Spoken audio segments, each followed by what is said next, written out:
Presidência da República, Secretaria-Geral Subchefia para Assuntos Jurídicos, Lei nº 13.105, de 16 de março de 2015. Código de Processo Civil. Seção 4ª do julgamento das ações relativas às prestações de fazer, de não fazer e de entregar coisa, art. 497. Na ação que tenha por objeto a prestação de fazer ou de não fazer, o juiz, se procedente o pedido, concederá a tutela específica ou determinará providências que assegurem a obtenção de tutela pelo resultado prático equivalente. Parágrafo único. Para a concessão da tutela específica destinada a inibir a prática, a reiteração ou a continuação de um ilícito, ou a sua remoção, é irrelevante a demonstração da ocorrência de dano ou da existência de culpa ou dolo. Art. 498. Na ação que tenha por objeto a entrega de coisa, o juiz, ao conceder a tutela específica, fixará o prazo para o cumprimento da obrigação. Parágrafo único. Tratando-se de entrega de coisa determinada pelo gênero e pela quantidade, o autor individualizá-la-á na petição inicial, se lhe couber a escolha, ou, se a escolha couber ao réu, este a entregará individualizada, no prazo fixado pelo juiz. Art. 499. A obrigação somente será convertida em perdas e danos se o autor o requerer ou se impossível a tutela específica ou a obtenção de tutela pelo resultado prático equivalente. Art. 500.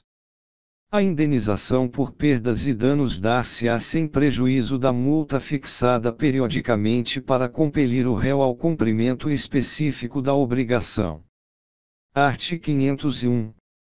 Na ação que tenha por objeto a emissão de declaração de vontade, a sentença que julgar procedente o pedido, uma vez transitada em julgado, produzirá todos os efeitos da declaração não emitida. Seção V da coisa julgada, art. 502. Denominar-se coisa julgada material a autoridade que torna imutável e indiscutível a decisão de mérito não mais sujeita a recurso. Art. 503. A decisão que julgar total ou parcialmente o mérito tem força de lei nos limites da questão principal expressamente decidida.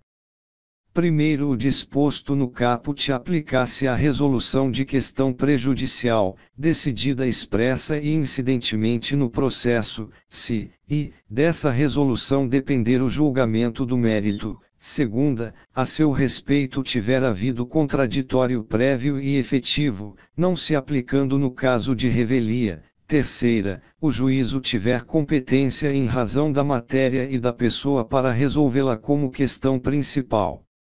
Segundo a hipótese do primeiro, não se aplica se no processo houver restrições probatórias ou limitações à cognição que impeçam o aprofundamento da análise da questão prejudicial. Art. 504.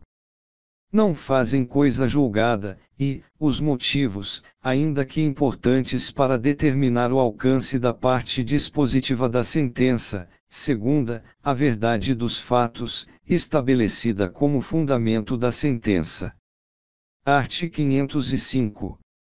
Nenhum juiz decidirá novamente as questões já decididas relativas à mesma lide, salvo, e, se, tratando-se de relação jurídica de trato continuado, sobreveio modificação no estado de fato ou de direito, caso em que poderá a parte pedir a revisão do que foi estatuído na sentença, segunda, nos demais casos prescritos em lei. Art. 506. A sentença faz coisa julgada às partes entre as quais é dada, não prejudicando terceiros. Art. 507. É vedado à parte discutir no curso do processo as questões já decididas a cujo respeito se operou a preclusão. Art. 508.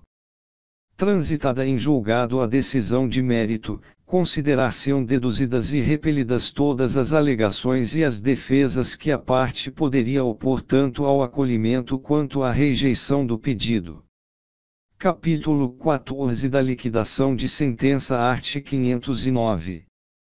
Quando a sentença condenar ao pagamento de quantia ilíquida, proceder-se-á à sua liquidação, a requerimento do credor ou do devedor, e, por arbitramento, quando determinado pela sentença, convencionado pelas partes ou exigido pela natureza do objeto da liquidação. Segunda, pelo procedimento comum, quando houver necessidade de alegar e provar fato novo.